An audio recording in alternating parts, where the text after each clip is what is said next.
नमस्कार सरकारी कर्मचारी या यूट्यूब चॅनलवर त्यांचं खूप खूप स्वागत आहे.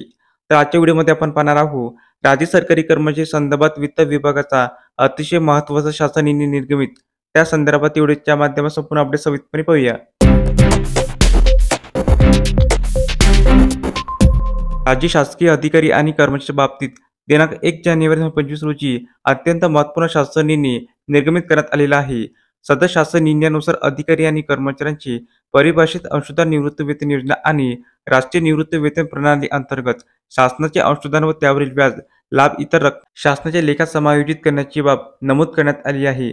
सदरच्या निर्णयानुसार नमूद करण्यात आले आहे की दिनांक 1 नोव्हेंबर 2005 रोजी अथवा त्यानंतर शासन सेवेत नियुक्त होणाऱ्या शासकीय कर्मचाऱ्यांसाठी नवीन परिभाषित अंशदान निवृत्तीवेतन योजना लागू करण्यात आली असून योजनेच्या अंमलबजावणीची कार्यपद्धती शासन निर्णयाने विहित करण्यात आलेली आहे.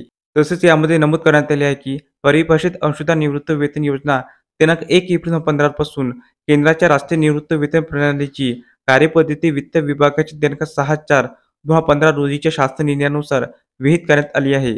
तसेच परिभाषित अंशदान निवृत्तीवेतन योजना आणि राष्ट्रीय निवृत्तीवेतन प्रणाली अंतर्गत ज्या कर्मचाऱ्यांना महाराष्ट्र नागरी सेवा नियम 1982 लागू करण्यात आली आहे, अशा प्रकरणी शासनाचे अंशदान व त्यावरील लाभ व्याज शासनाच्या लेखात जमा करण्याचे निर्देश देण्यात आले आहे.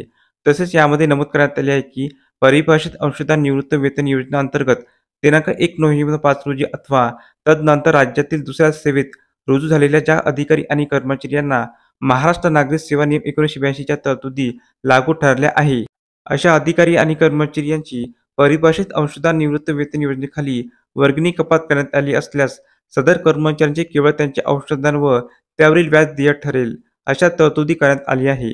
तथापि सदर प्रकरणी शासनाची नियुक्त्यांचे अंशदान व त्यावरील व्याजाची रक्कम सदर निर्णयामध्ये नमूद मुख्य लेखा शीर्षका अंतर्गत शिल्लकी जमा राहणार आहे.